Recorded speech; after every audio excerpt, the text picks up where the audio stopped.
The pre-dawn air at Bagram Airfield tasted like dust and jet fuel. Corporal Maya Chen stood on the tarmac, her hands gripping the straps of her pack so tightly her knuckles had gone white. At 24 years old, she'd spent the last 3 years of her Army career doing exactly what she'd signed up for: logistics, inventory management, supply chain coordination, moving ammunition and equipment from point A to point B safe, predictable, far from the front lines. Until today. "Chen, load up," Staff Sergeant Ramirez shouted over the roar of the Black Hawk's rotors spinning to life. She jogged toward the helicopter, her pack heavy with ammunition, 60 pounds of magazines, belts, and grenades that weren't meant for her weapon. They were for the shooters, the real warriors. As she climbed into the crew compartment, Maya found herself surrounded by them. 6 Navy SEALs from Team 7, their faces painted in camouflage, their gear worn and battle-tested. They moved with an economy of motion that spoke of countless missions, an unspoken language of glances and nods. They checked their weapons with the kind of casual confidence that only came from knowing those tools could mean the difference between life and death. Maya felt like an imposter. She strapped into her seat, trying to make herself small, invisible. Across from her sat a SEAL who looked like he was carved from granite. His name tape read MORRSON, team leader, she'd been told. Lieutenant Commander Jack Morrison, call sign Reaper. The kind of operator whose reputation preceded him. 3 combat deployments, Silver Star. The guy who'd led the rescue of those aid workers in Helmand Province last year. Morrison caught her staring. His eyes, cold gray in the dim cabin light, assessed her for exactly 2 seconds before dismissing her as irrelevant. Not hostile, just not worth his attention. Maya looked away, heat creeping up her neck. "First time this close to the action, Corporal." The voice came from her left. Another SEAL, younger than Morrison but with the same predatory stillness. His name tape read TORRES. "Yes, Petty Officer," Maya answered, keeping her voice steady. Torres offered a slight smile that didn't quite reach his eyes. "Stay behind cover, keep your head on a swivel, and hand me ammunition when I call for it. Specific types. I'll use hand signals if comms are down." He patted the long rifle case secured beside him. "I'm the designated marksman. You're my ammo bearer for this op."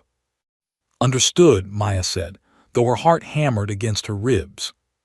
Torres pulled his rifle from its case with the reverence some people reserved for religious artifacts. An M110 semi-automatic sniper system. Maya recognized it from training manuals. 20-round magazine, 7.62 rounds, effective range beyond 800 meters. Torres began a meticulous inspection, checking the scope, testing the bolt, examining each surface for dirt or damage. "She's been with me for 2 years, Torres said, noticing Maya watching. "Saved my life in Kandahar, and about 40 other guys who didn't even know they were in danger." He looked up, his expression serious. "Every round counts out there, every single one. That's why I need you focused, not panicking, not freezing. Can you do that?" Maya swallowed hard. "Yes, Petty Officer." "Good." Torres returned to his weapon. The Black Hawk's engines changed pitch. The crew chief gave a hand signal, and the helicopter lifted off, the ground falling away beneath them. Through the open door, Maya watched Bagram shrink into a collection of lights in an ocean of darkness.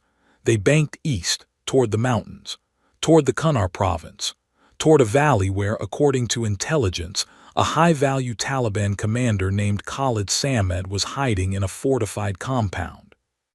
Morrison's voice crackled over the internal comms. "Listen up. Target is a priority 1 capture. Intel suggests he's planning a major attack on coalition forces within the next 72 hours. We go in, we grab him, we get out, clean and simple." He paused. "The compound is in a valley with limited egress. If this goes sideways, it goes sideways fast. Stay sharp." The SEALs responded with silent nods. Maya noticed none of them looked nervous. If anything, they looked bored. This was Tuesday for them. The flight took 40 minutes. Maya watched the landscape transform beneath them, flat desert giving way to jagged mountains, their peaks barely visible against the lightning sky. The Hindu Kush Range, beautiful and deadly.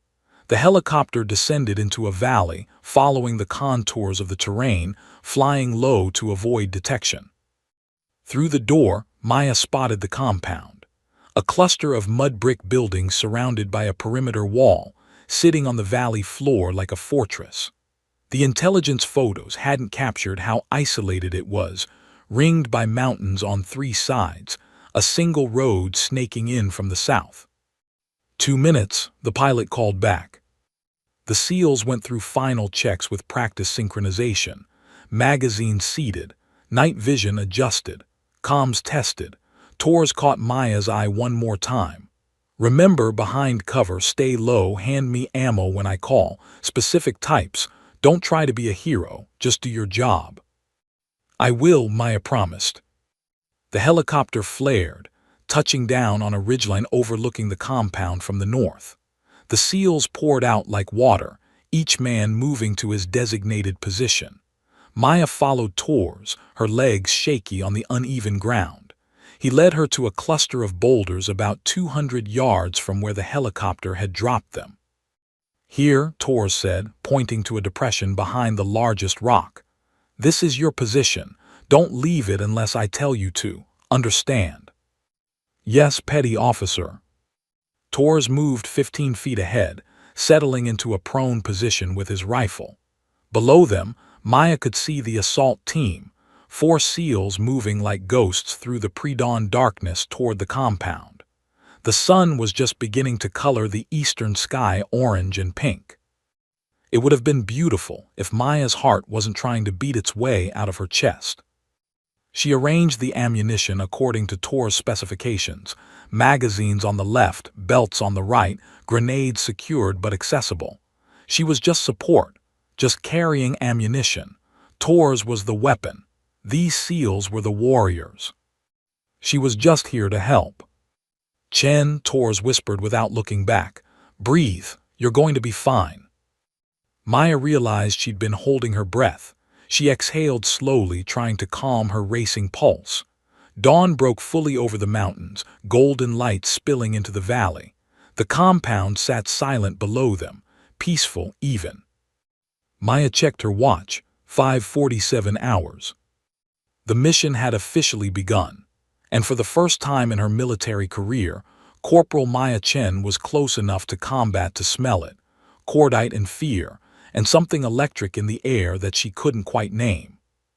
She had no idea that in less than 3 hours, everything she thought she knew about herself would be shattered on this ridgeline. No idea that the rifle Torres held so carefully would soon be in her hands.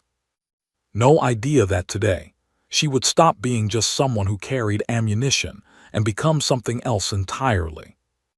The valley held its breath, waiting. The first 2 hours passed in a strange, suspended silence. Maya watched Tor's work, fascinated despite her fear. He barely moved, just minute adjustments of his shoulders, slight shifts of his cheek against the rifle stock. His breathing was so controlled it seemed mechanical. In for 4 counts, hold for 2, out for 4. She found herself unconsciously matching his rhythm. Mag, Torres whispered without taking his eye from the scope.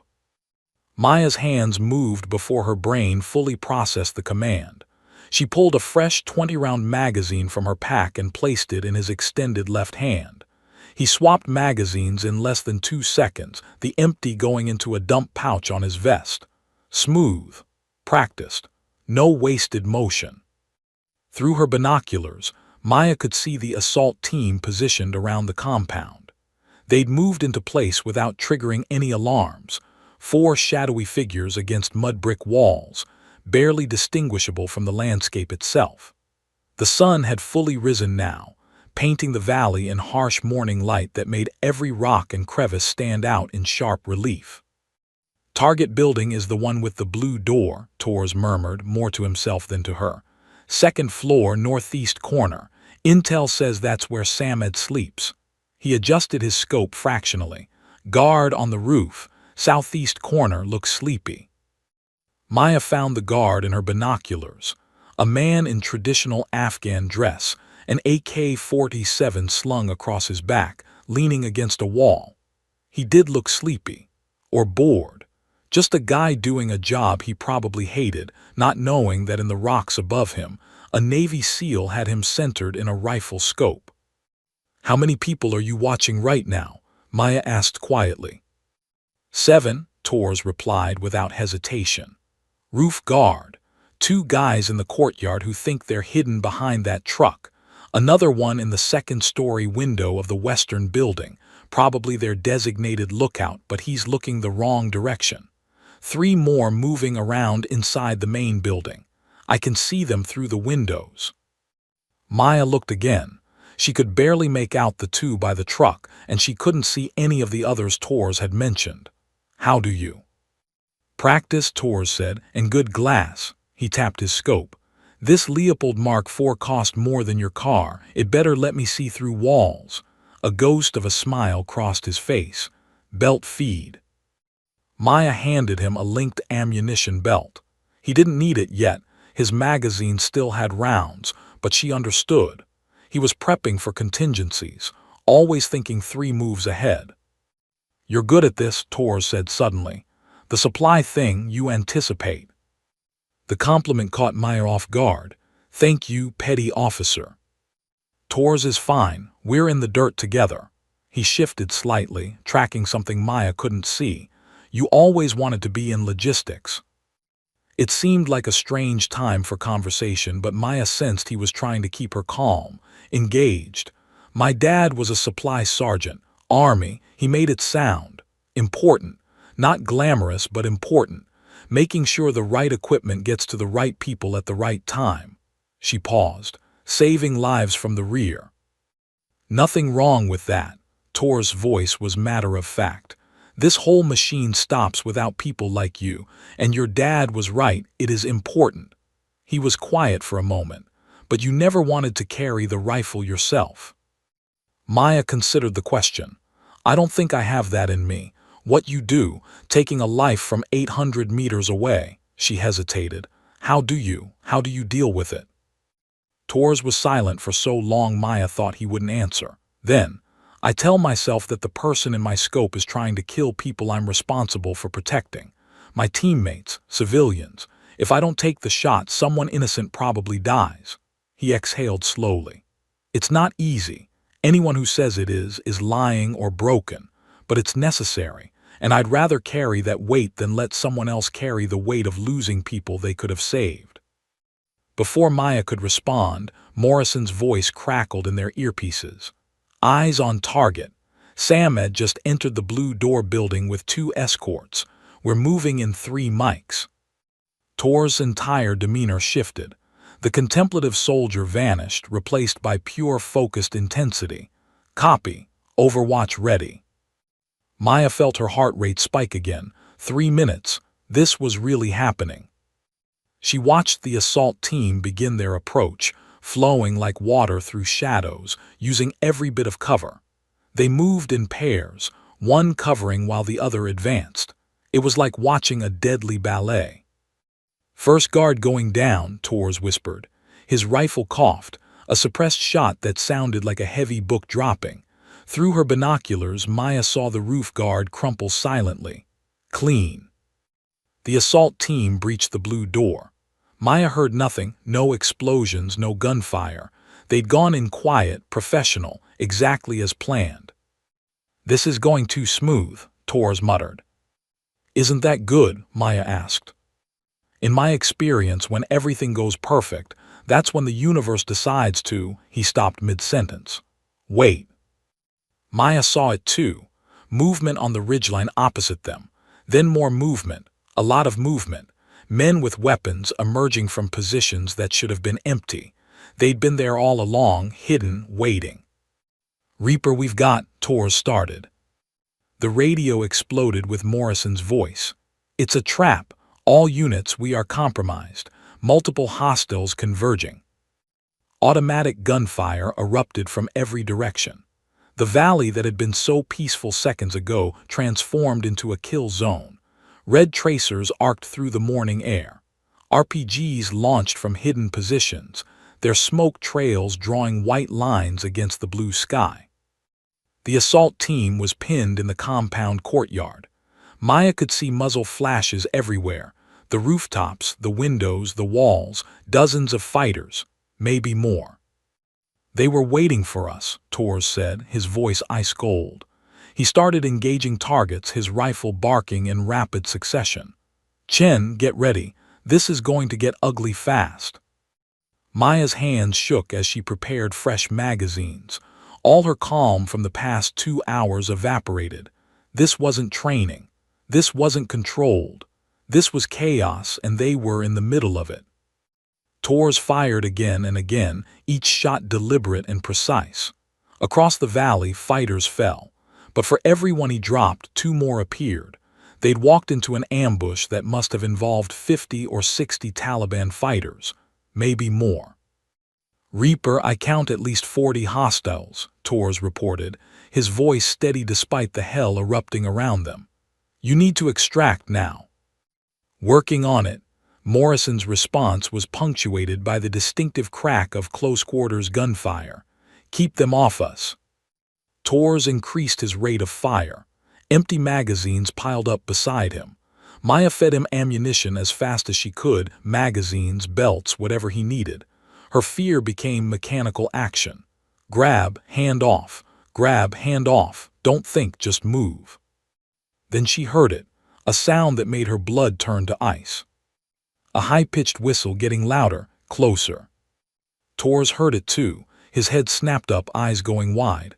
"RPG, get down." The explosion hit before Maya could move. The world turned white. That was Maya's first thought when the RPG detonated 8 feet from their position. Not an explosion, not sound, just blinding white light that consumed everything, vision, thought, existence itself. Then came the pressure wave, an invisible fist that picked her up and slammed her against the boulder behind her. The impact drove the air from her lungs. Her helmet cracked against stone. For a moment, maybe a second, maybe an hour, Maya existed in a strange pocket of silence where nothing made sense. She couldn't hear, couldn't breathe, couldn't think. Then the world came rushing back. Sound first, a high-pitched ringing that drowned out everything else. Then slowly other noises filtered through, gunfire distant and distorted like hearing it underwater, shouting, screaming, the crackle of flames. Maya's vision cleared, smoke, dust, the acrid smell of explosives. She was on her back, staring up at the impossibly blue Afghan sky. Her body felt wrong, heavy and disconnected, like it belonged to someone else. "Move," her brain commanded. "Get up, move." She rolled onto her side, gasping. Her chest burned as air finally filled her lungs again. The ringing in her ears started to fade, replaced by the very real sounds of a battle that had just gotten exponentially worse. "Torres," she croaked, then louder, "Torres." He was 5 feet away, sprawled on his back. At first, Maya thought he'd just been knocked down like her. Then she saw the blood. So much blood. It pooled beneath him, dark and spreading fast. Shrapnel had torn through his left shoulder and neck, jagged pieces of metal embedded in flesh. His tactical vest had saved his chest, but his shoulder looked like raw meat. Blood pulsed from his neck wound in rhythmic spurts. Arterial bleeding. The thought came from some distant corner of her mind where training still functioned. He's going to bleed out. Maya crawled to him, her hands already reaching for the trauma kit on her belt. Tor's eyes were open, conscious but glazed with shock. His mouth moved, trying to form words, but only a wet gurgling sound came out. "Don't talk." Maya pressed gauze against the neck wound, applying pressure with shaking hands. The white fabric turned crimson immediately. "Don't you dare die on me, Tors." His hand gripped her wrist with surprising strength. He pulled her closer, and this time when he spoke, the words came out in a desperate rasp. "The rifle. Chen, you have to." "No," Maya said automatically. I'm keeping you alive. You're going to be fine." The radio on her vest erupted with Morrison's voice, distorted by static and desperation. "Overwatch, we need fire support. They've got a technical inbound with a 50 cal. Tors, do you copy? Maya grabbed the radio with one blood-slick hand while keeping pressure on Tor's wound with the other. This is Chen. Tors is down. He's hit bad. Can he shoot? Morrison's voice was pure command, no sympathy. No, he. Then you need to get on that rifle, Corporal, right now. The sound of gunfire intensified in the background. Someone screamed. They're bringing up a technical from the South Road. If that 50 cal gets into position, my entire team is dead. Do you understand? We need sniper support now. Maya's breath came in short, panicked gasps. She looked at Tor's rifle lying 3 feet away, half buried in debris from the explosion. Then at Tor's himself, pale and bleeding in her arms. Then down at the compound where she could see the assault team pinned behind what little cover they had. Muzzle flashes from every direction. They were being massacred. I can't, Maya whispered. I'm not a sniper, I'm not. Tor's hand found hers again, squeezing with the last of his strength. Blood bubbled at his lips when he spoke. You have to, Chen. Please, they'll die, all of them. I don't know how. Tears cut tracks through the dust on Maya's face. Tors, I've never even touched a sniper rifle. Then learn fast. His eyes locked onto hers with an intensity that cut through her panic. You're all they have. Movement caught Maya's eye. Through the smoke and chaos she saw it, a technical truck, a Toyota with a bed-mounted M2 Browning .50 caliber machine gun, rolling up the southern road toward the compound. 2 fighters rode in back, one climbing onto the gun mount. That weapon could cut through the SEAL's cover like paper. It could kill them all in seconds. The fighter on the gun was swinging it toward the compound, toward Morrison and his team. Maya's mind fractured into 1,000 pieces. Every instinct screamed at her to keep helping Tors, to call for medevac, to do anything except what they were asking. She was a logistics specialist. She counted bullets. She didn't fire them. She'd barely qualified with an M4 in basic training 3 years ago. The idea of picking up a precision rifle and engaging targets at 400 yards was insane. But Tor's blood was hot on her hands, and down in that compound, men were dying. Chen, Morrison's voice cracked with urgency. 30 seconds, that's all the time you have. Maya looked at Tors one more time. He managed the smallest nod. Go, he mouthed. Something broke inside her, or maybe something that had always been there finally surfaced. Maya pressed a fresh gauze pad against Tor's neck wound, grabbed his hand and placed it over the bandage. Keep pressure. You understand. Don't you die. Then she scrambled to the rifle.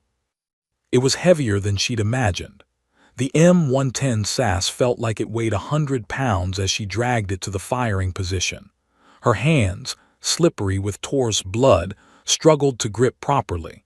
She dropped into a prone position, the way she'd seen Tors do it 1,000 times in the past 2 hours.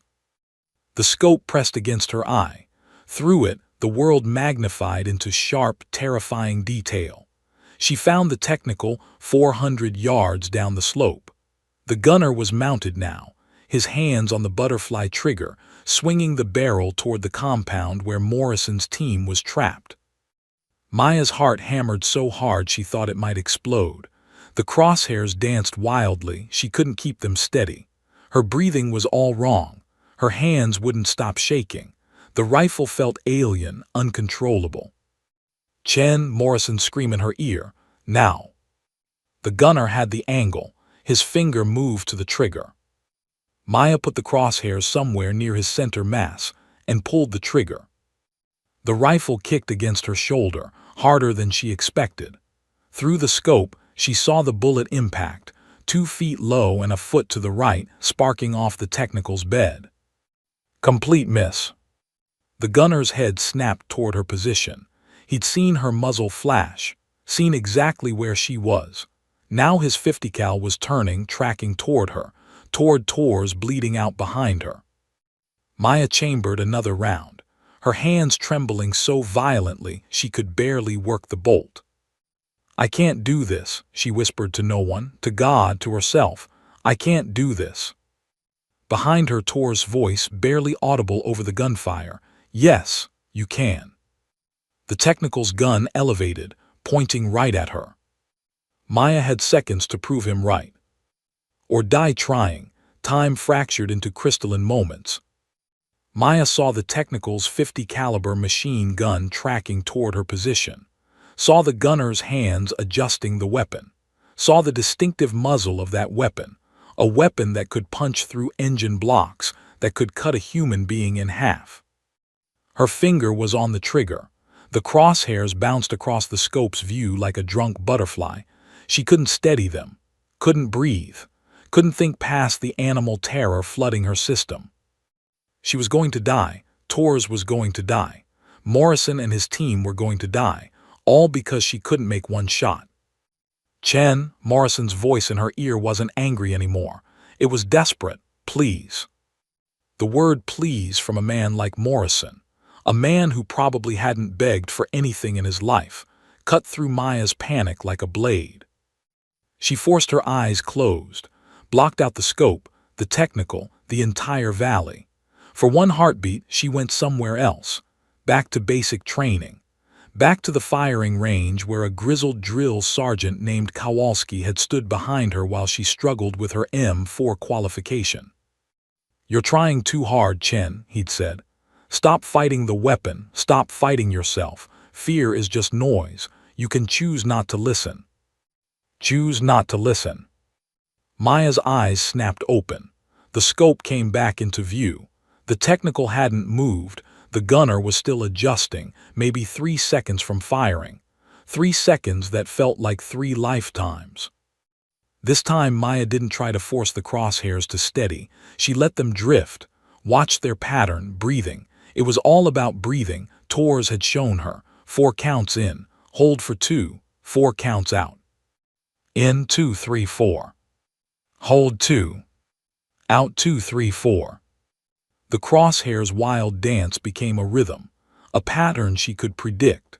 At the bottom of her exhale, they settled for just a fraction of a second over the gunner's chest. Maya squeezed, didn't pull the trigger. The rifle kicked. Through the scope, she saw the gunner's body jerk backward, saw him collapse into the technical's bed, the .50 cal swinging wildly skyward, unfired. For a moment, Maya couldn't process what she'd seen. She'd hit him, actually hit him, at 400 yards, with a rifle she'd never fired before. "Yes," Morrison's shout exploded in her ear. "Good hit, Chen, but we're not done. 3 more fighters northwest corner of the compound. They've got angle on our medic. He's exposed." Maya swung the rifle left, scanning. The compound was a chaos of movement and smoke. Northwest corner. Where? She couldn't. There, 3 men in traditional Afghan dress, kneeling behind a low wall with AK-47s, firing at something she couldn't see. One of Morrison's team, probably. The medic. A man with a name and a family and a life that depended on what she did in the next 5 seconds. Maya centered on the first fighter. The crosshairs were steadier now, though her hands still shook. She controlled her breathing. Bottom of the exhale, squeeze. The rifle spoke. The fighter dropped. She didn't think, didn't process, just moved to the next target. Breath, squeeze, he fell. The third fighter realized what was happening. His head swiveled, searching for her. For a heartbeat, Maya saw his face through the scope. Young, maybe younger than her. Terror in his eyes as he understood death was coming for him from a direction he couldn't see. Maya squeezed the trigger. He collapsed like a puppet with cut strings. 3 men, 3 shots, 3 lives erased from existence by her decisions, her actions. The magnitude of it threatened to drown her, but there was no time for horror, no space for the weight of what she'd done.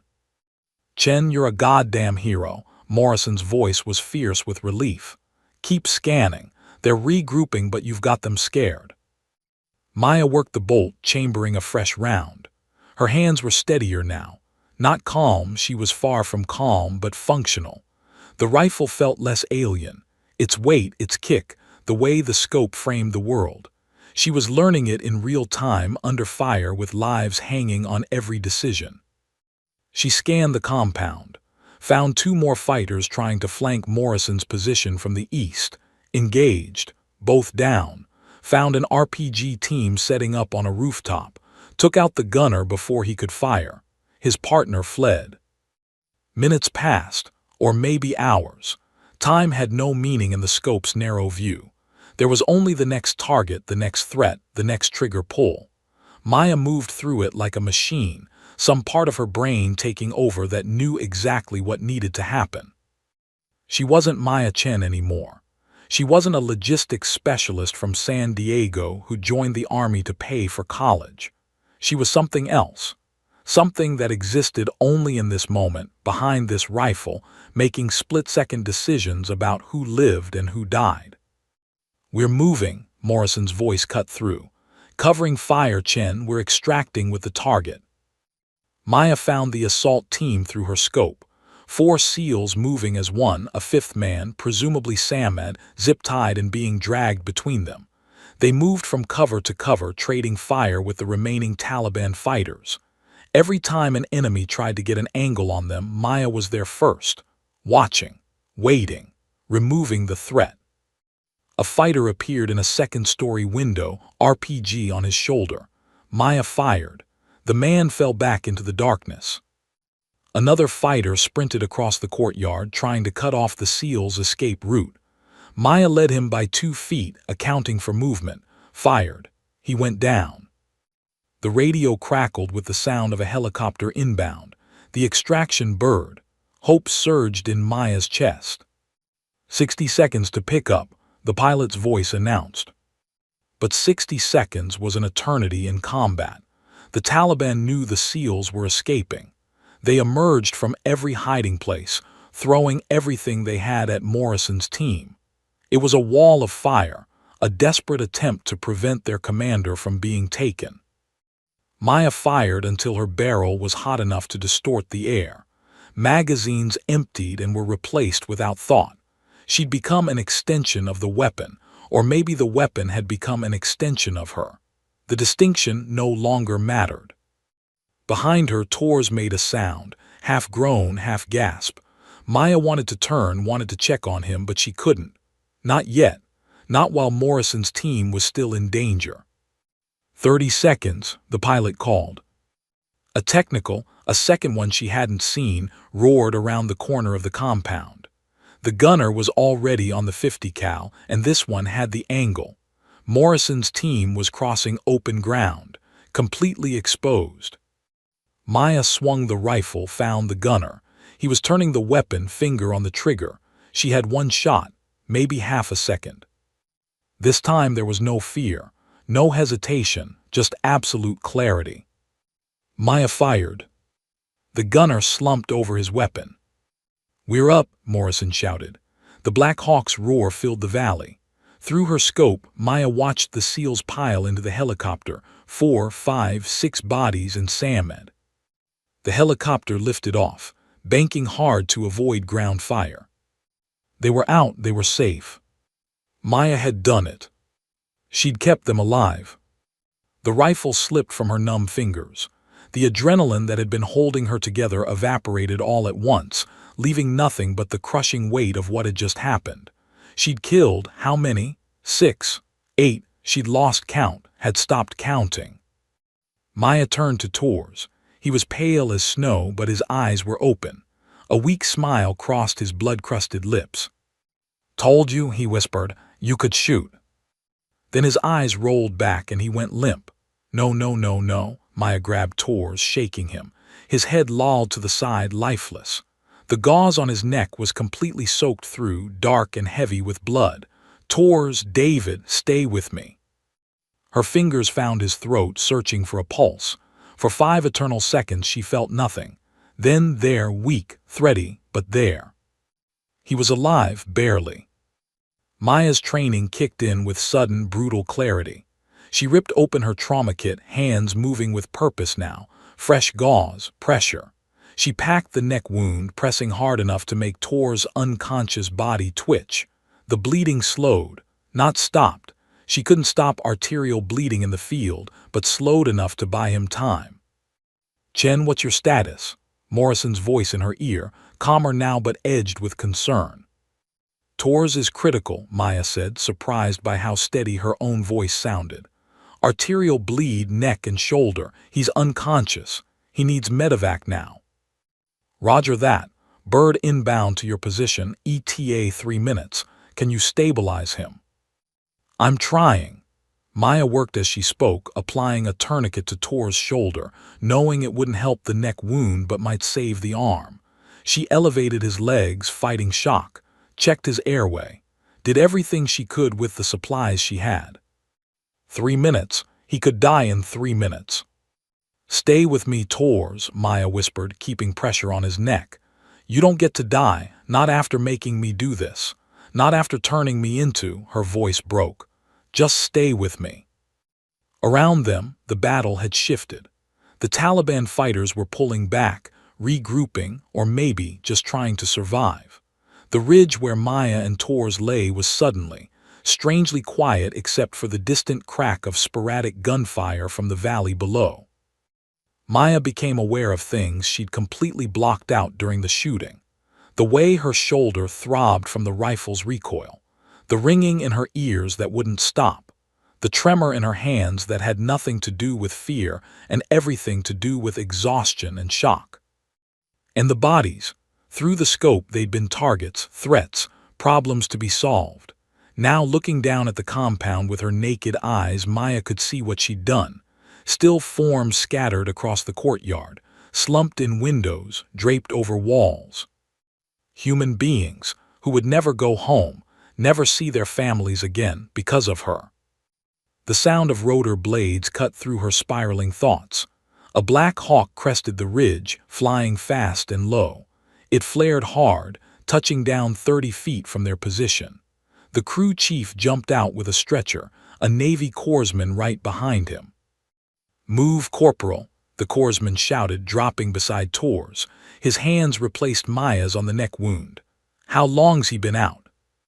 2 minutes, maybe 3. Maya stepped back, her legs suddenly unsteady. "Arterial bleed, I couldn't." "You did good." The corpsman worked with practiced efficiency, starting an IV line, securing Tors to the stretcher. "Real good. He's got a chance because of you." They loaded Tors into the helicopter. The corpsman looked at Maya.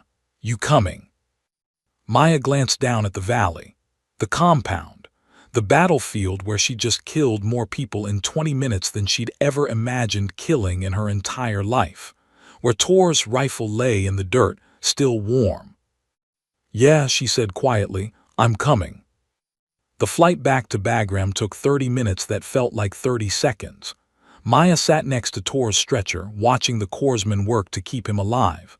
IV fluids, pressure bandages, constant monitoring. Tor's face was gray, his breathing shallow, but his pulse was still there. Weak, but there. Across from her sat Morrison. His face paint was streaked with sweat and dirt. Blood, not his own, stained his vest. He watched Maya with an expression she couldn't quite read. "How many?" Maya finally asked. "How many what?" "How many did I?" She couldn't finish the sentence. Morrison was quiet for a moment. 8 confirmed, maybe 2 more possibles. He leaned forward. 8 bad guys who would have killed me and my entire team without a second thought. You understand that, right? You saved 7 lives today, Chen. 7 Americans who are going to see their families again because of what you did. "I'm not a killer," Maya said. It came out as almost a question. "No," Morrison agreed. "You're not. Killers do it because they want to. You did it because you had to. Because when everything went to hell and the only trained sniper was bleeding out, you picked up a weapon you'd never fired and made shots that snipers with years of training would have been proud of." He paused. "You know what that makes you?" Maya shook her head. "A warrior, whether you wanted to be one or not." The word hit Maya like a physical blow. Warrior. It felt too big, too heavy. She was a supply clerk from San Diego who liked spreadsheets and inventory management. She wasn't. Except she was, because she'd done it. Despite the fear, despite having no training, despite every instinct screaming at her to run, when it mattered, when lives hung in the balance, she'd made the choice, had picked up the rifle, had pulled the trigger 8 times and ended 8 lives to save 7. The helicopter touched down at Bagram's medical facility. A full trauma team was waiting. They whisked Tors away on the stretcher, moving with organized urgency toward the surgical unit. Maya stood on the tarmac, covered in Tors' blood, her hands still shaking with residual adrenaline. Morrison appeared beside her. "Medical will want to check you out too. Make sure you're not injured." "I'm fine." "Physically, maybe." Morrison's voice softened slightly. "But what you did today, it changes you. Takes time to process. You should talk to someone." "What if I don't want to?" Maya heard the edge in her own voice. "What if I just want to go back to being the person I was this morning?" Morrison looked at her with something like sympathy. "That person doesn't exist anymore, Chen. She died on that ridge the moment you picked up Tors' rifle." He put a hand on her shoulder, the gesture awkward but genuine. "But the person you became, she's someone worth being. She's someone who does what needs doing, even when it's hard, even when it costs her something." He walked away, leaving Maya alone with the settling dust from the helicopter's rotors and thoughts that wouldn't stop spinning. She looked down at her hands. Tors' blood had dried into dark brown stains on her skin under her fingernails, evidence of what she'd done, what she'd become. A supply clerk who'd become a sniper. A woman who'd taken 8 lives to save 7. A person who discovered that, when pushed to the absolute limit, she was capable of things she'd never imagined. The question that haunted her as she walked toward the medical building wasn't whether she could do it again. The question was whether she just discovered who she really was, or lost herself entirely in the process. Behind her, the Afghan sun climbed higher in a sky that didn't care about the violence that had unfolded beneath it. The valley held its secrets. The dead remained dead. And Maya Chen walked forward into a future she no longer recognized, carrying the weight of 8 souls she'd sent into darkness, but also carrying the knowledge that 7 families would see their loved ones again. Morrison was right. That had to mean something. It had to. The medical exam was mechanical. A doctor shone lights in Maya's eyes, checked her vitals, asked questions she answered on autopilot. No, she wasn't dizzy. No, she hadn't been hit. Yes, she could hear him fine despite the ringing. No, she didn't need anything for pain. The doctor cleared her physically but made a note on her chart. Combat stress reaction screening recommended. He looked at her with professional concern. "You should talk to someone, Corporal. What you went through today." "I'm fine," Maya said. It was becoming her default response. "I'm fine." The universal lie told by people who were anything but fine. She left medical and walked through Bagram in a daze. The base bustled with normal activity, soldiers jogging in formation, supply trucks rumbling past, someone laughing at a joke she couldn't hear. The mundane rhythm of military life, unchanged and uncaring about what had happened in that valley. Maya felt like she was watching it all through glass, present but separate, here but not here. "Yo, Chen," a voice cut through her fog. Staff Sergeant Ramirez from her logistics unit jogged up, his face split in a grin. "Holy shit, everyone's talking about you. Is it true? You really took out 8 hostiles with Tors' rifle."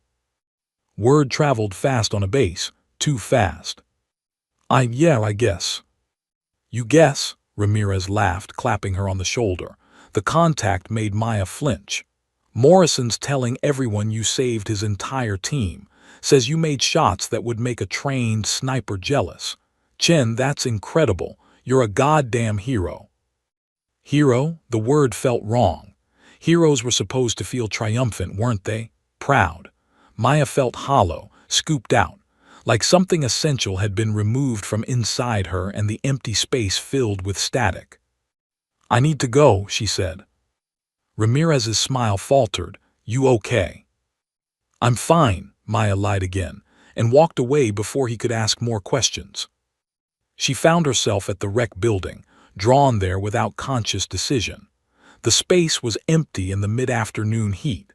Maya sat on a worn couch, staring at nothing, trying to feel something beyond the numbness that had settled over her like a blanket. 8 people, 8 human beings who'd woken up this morning with no idea it was their last day alive. Did they have families, children? Were they monsters or just men fighting for what they believed in? Did it matter? They would have killed Morrison and his team, would have killed her and Tors. In that moment, it was simple mathematics, them or us. She'd chosen us.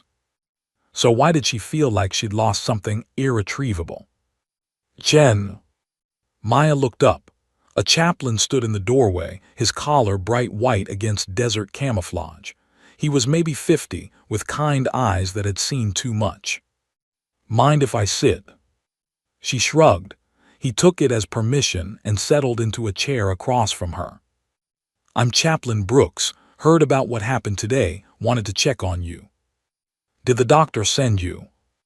Morrison did, actually. Brooks smiled slightly. Said you might need someone to talk to but probably wouldn't seek it out yourself.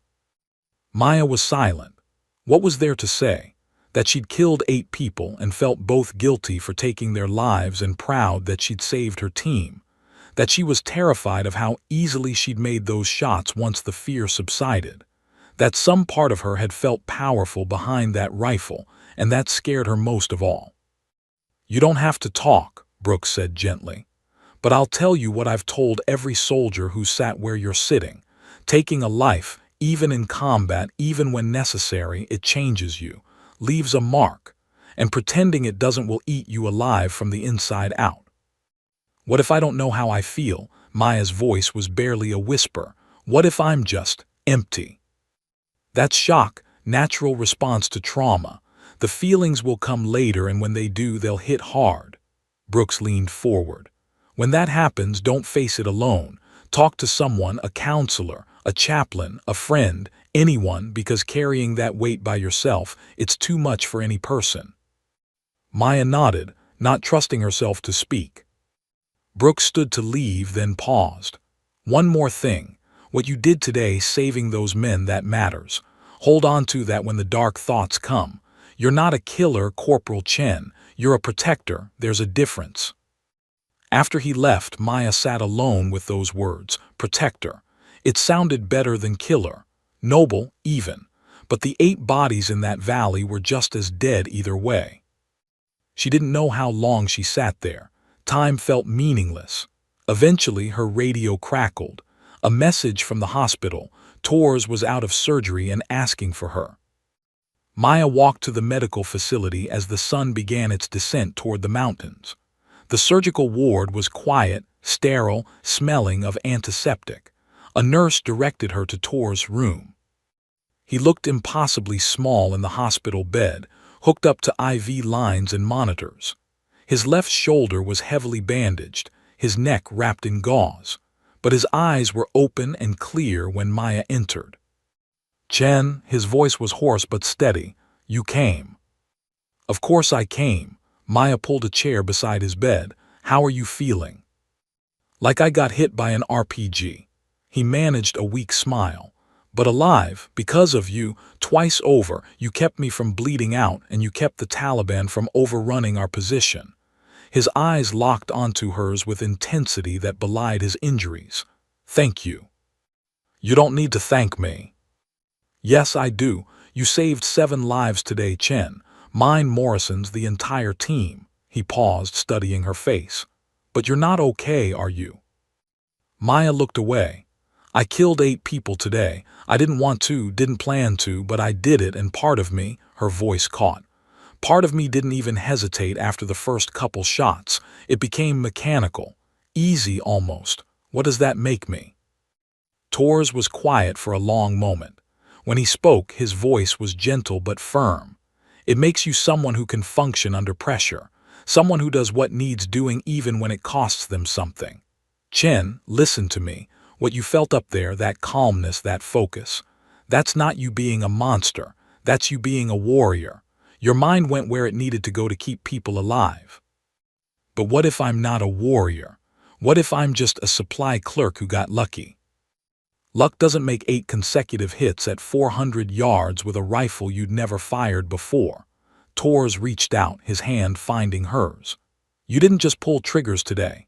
You made split-second decisions under fire that most trained snipers would struggle with.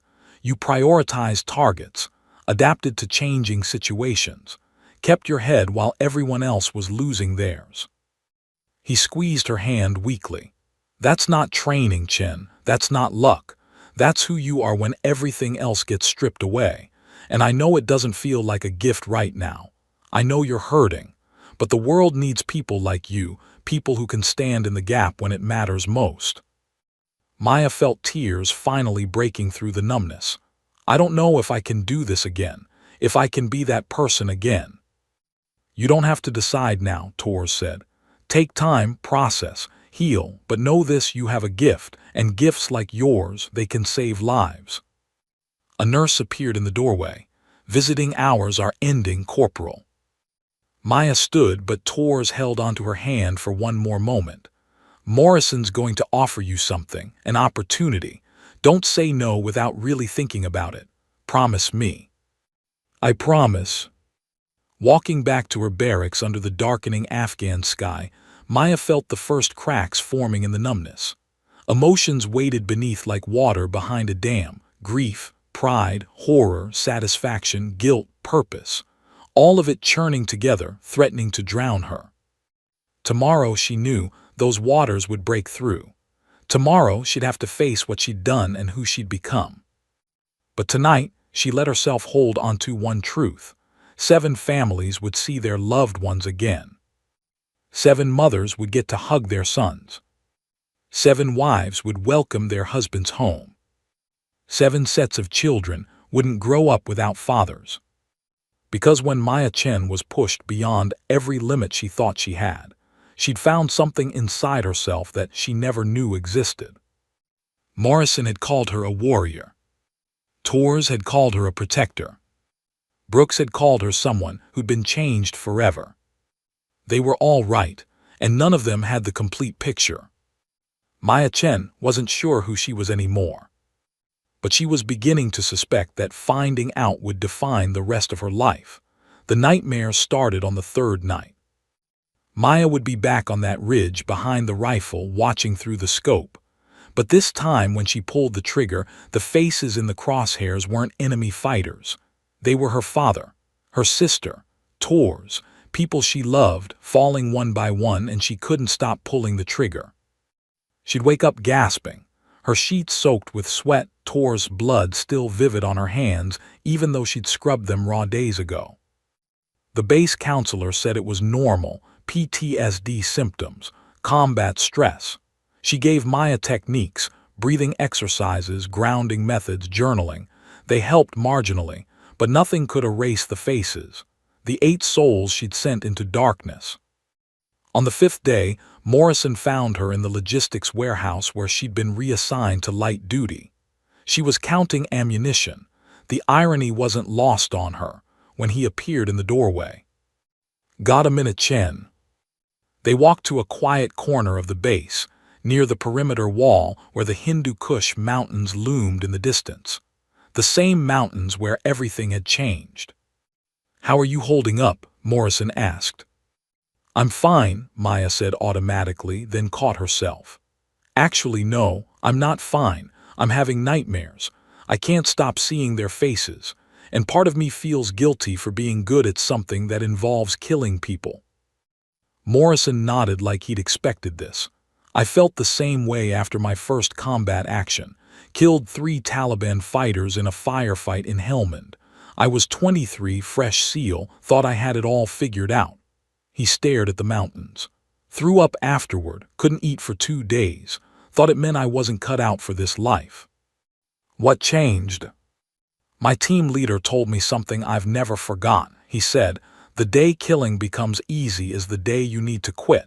The fact that it bothers you means you're still human, means you understand the weight of what we do. Morrison looked at her. You're supposed to feel this way, Chen. If you didn't, I'd be worried. Is that why you're here? To To check on my mental state. Partly, Morrison pulled a folder from his vest, but also to give you this. Orders came down from SOCOM. They want to offer you an opportunity. Maya took the folder, her hands trembling slightly. Inside was an official letter with the Special Operations Command letterhead. She read it twice, not quite believing the words. Corporal Maya Chen is hereby offered placement in the Special Operations Support Program, pending successful completion of Scout Sniper School. Sniper School, Maya's voice was barely a whisper. They want me to become a sniper. Not just any sniper. They want to fast-track you into Special Operations Support. You'd work directly with SEAL teams, Ranger battalions, Delta Force, the best of the best. Morrison's expression was neutral, carefully not influencing her. It's an honor most soldiers never receive, Chen, especially someone outside a combat MOS. Maya stared at the letter, feeling the weight of what it represented. A complete change of trajectory.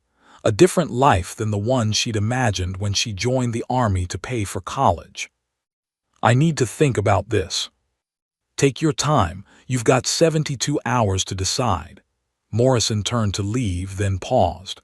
For what it's worth, you're one of the most naturally gifted shooters I've ever seen, and I've worked with the best snipers in the world. That kind of talent, that kind of composure under pressure, it's rare. Don't waste it. After he left, Maya sat alone with the letter and the impossible choice it represented. The next day she visited Tors again. He was recovering well, sitting up in bed, his color back to normal. When she told him about the offer, his face lit up. You have to take it. Do I? Maya sank into the visitor's chair. David, I didn't join the army to kill people. I joined to support the mission, to help from the rear. This, she gestured at the letter, this changes everything. It doesn't change who you are, it just reveals who you've always been. Tors leaned forward intently. Chen, most people freeze in combat. They panic. They make mistakes. You didn't. You stepped up and made shots that saved lives. That's not something that can be taught. It's either in you or it isn't. But what if I don't want it to be in me? Tors was quiet for a long moment. Then you'll spend the rest of your life wondering what if. Wondering if you could have saved more lives, made more of a difference. His eyes held hers. You can go back to logistics. No shame in that. Carry ammunition, manage supplies, serve honorably. Or you can carry something heavier, the responsibility of standing between danger and the people who can't protect themselves. That's a hell of a weight. It is, but I think you're strong enough to carry it. That evening Maya called her father, Staff Sergeant Rhett. James Chen answered on the second ring, his voice warm with surprise. Maya, is everything okay? She told him everything. The mission, Tors going down, the rifle, the 8 men she'd killed, the offer, all of it spilling out in a rush of words she hadn't planned. Her father was silent for a long time after she finished. Dad. I'm here, sweetheart, just thinking. She heard him take a breath. You know why I chose logistics, why I pushed you toward it. Because it's important. Because someone has to do the behind-the-scenes work. That's part of it, but the real reason, his voice grew softer. I was scared of combat, scared of being the one who had to pull the trigger, so I found a way to serve that kept me at a safe distance. He paused. I never regretted it, but I also never had to wonder if I could have done more. You, Maya, you've already answered that question. You know you can. Now you have to decide if you will. What would you do? It's not my choice to make, but I'll tell you this. I'm proud of you no matter what you decide. If you come home and manage inventory for the next 20 years, I'm proud. If you become a sniper and spend your career in harm's way, I'm proud. His voice cracked slightly. You saved 7 lives, Maya. 7 families got to keep their sons because you did something impossibly hard. That's already more than most people will ever do. After they hung up, Maya sat in the darkness of her barracks, the letter on her lap. She thought about Tors bleeding out on that ridge, about Morrison and his team pinned down in the compound, about the 8 men she'd killed and the 7 she'd saved.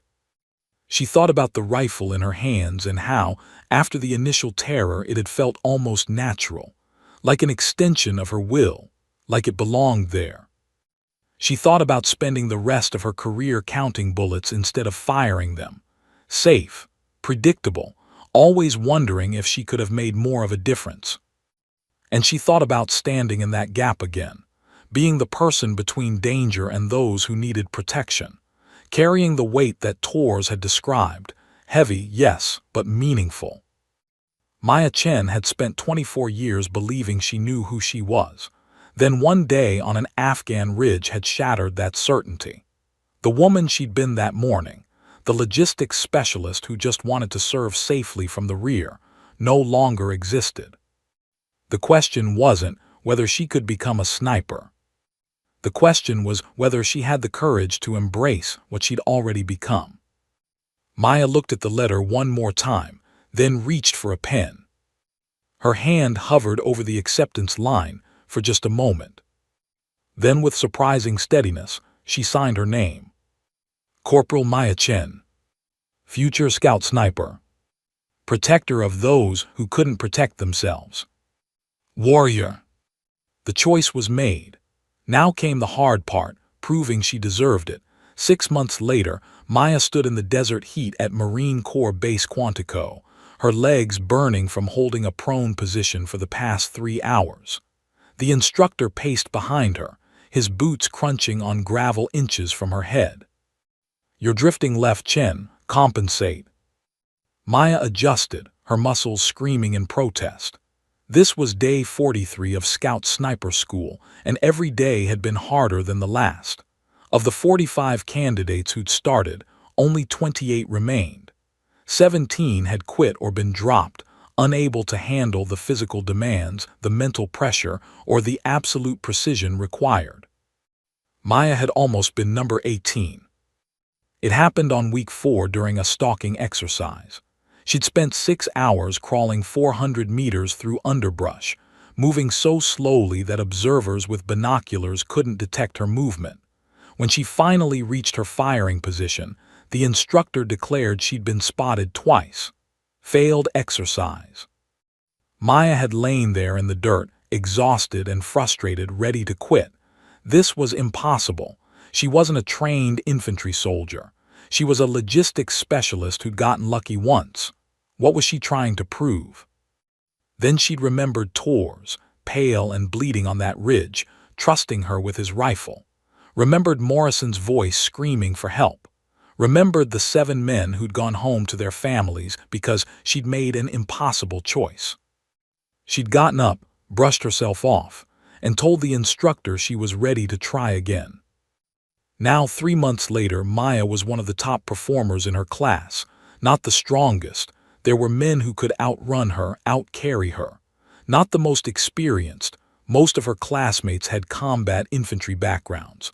But when it came to marksmanship, to reading wind and elevation, to making the shot when it counted, Maya Chen had earned her place. "Fire when ready," the instructor said. Maya controlled her breathing. The target was 800 meters downrange, barely visible in the heat shimmer. She'd learned to read the mirage, to use it instead of fighting it.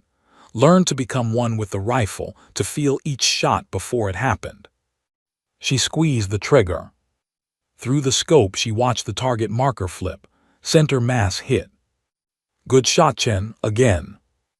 Again and again and again, until the rifle was as natural as breathing, until she could make the shot exhausted, cold, hungry, stressed, until there was no gap between decision and action. That's what sniper school had taught her, not just how to shoot, but how to be the weapon the mission needed. How to carry the weight of life and death decisions with steadiness and purpose. Graduation day arrived with typical military ceremony. 45 candidates had started. 23 stood in formation wearing the dress blues that would soon bear the Scout Sniper qualification badge. Maya was one of only 3 women, and the only one who'd come from outside a combat MOS. In the crowd of families and friends, Maya spotted 2 familiar faces. Morrison in his dress whites, standing tall and proud, And Tors, his arm still in a sling but looking healthy, grinning like he'd just won the lottery. They'd flown across the country to be here, for her. The commandant stepped to the podium. Ladies and gentlemen, these warriors before you have completed one of the most demanding courses in military training. They have proven themselves capable of making impossible shots under impossible conditions. They have earned the title of Scout Sniper, a title that carries with it tremendous responsibility and honor. One by one, names were called. Each graduate stepped forward to receive their certification and Scout Sniper badge. Maya's heart hammered as her turn approached. Corporal Maya Chen. She marched forward, spine straight, eyes forward. The commandant pinned the badge to her uniform, a crossed rifle with a superimposed S, the symbol of her transformation. Congratulations, Scout Sniper Chen. The words hit her with unexpected force. Scout Sniper Chen, not logistics specialist, not supply clerk, sniper. After the ceremony, Morrison and Tors found her in the crowd of celebrating graduates and families. Knew you'd make it, Tors said, pulling her into a careful one-armed hug. Knew it from that first shot on the ridge. Top of your class in marksmanship, Morrison added, actually smiling, a rare sight. The instructors say you're one of the best natural shooters they've seen in years. JSOC is already requesting you for a team placement. Joint Special Operations Command wants me. Maya felt dizzy. They want the woman who made 8 consecutive hits with a weapon she'd never fired, under conditions that would break most trained snipers. Morrison's expression grew serious. You earned this, Chen. Every bit of it. Don't ever doubt that. That evening, alone in her barracks for the last time before her new assignment, Maya stood before a mirror in her dress blues. The Scout Sniper badge gleamed on her chest. She looked different than she had 6 months ago. Harder, leaner, more confident. But also the same in ways that mattered. Still, the woman who joined the army to serve. Still the daughter of a supply sergeant who believed in supporting the mission. Still someone who valued every life, both those she protected and those she'd been forced to take. She recited the sniper's creed quietly, words she'd memorized weeks ago but only now truly understood. My training is never complete. I will learn from my mistakes and wins of others, and every chance I have, I will make changes to improve. Maya thought about that terrified logistics specialist on the Afghan ridge, her hands shaking as she picked up Tor's rifle. That woman had believed she wasn't capable of this, believed she didn't have it in her. She'd been wrong. But she also hadn't been transformed into someone else.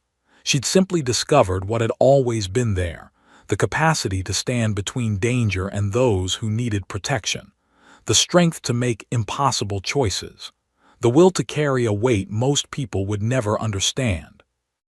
I am a Scout Sniper. I will never allow my country to be disgraced. I will guard everything within the limits that are placed in my hands, so help me God. Tomorrow, Maya would report to Fort Bragg for assignment with a SEAL team. She'd be back in the field, back behind a rifle, back making the shots that kept people alive. It wouldn't be easy. The nightmares still came sometimes, faces in the scope, blood on her hands. She'd learned to live with them, to understand they were the price of protecting others, the weight she'd chosen to carry.